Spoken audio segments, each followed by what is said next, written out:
So, andito ako ngayon sa chicken Inasal dito sa Bacolod Country Club. So, yun. Try natin dito night kung anong lasa. So, yun. Kain na tayo.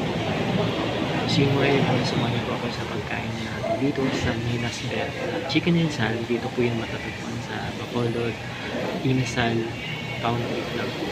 So, yun. Tara mga idol. So yun mga ka-idol, konti lang yung tao.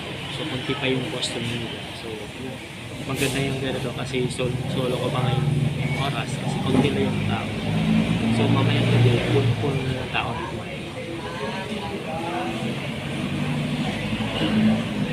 So yun, kaya. Meanwhile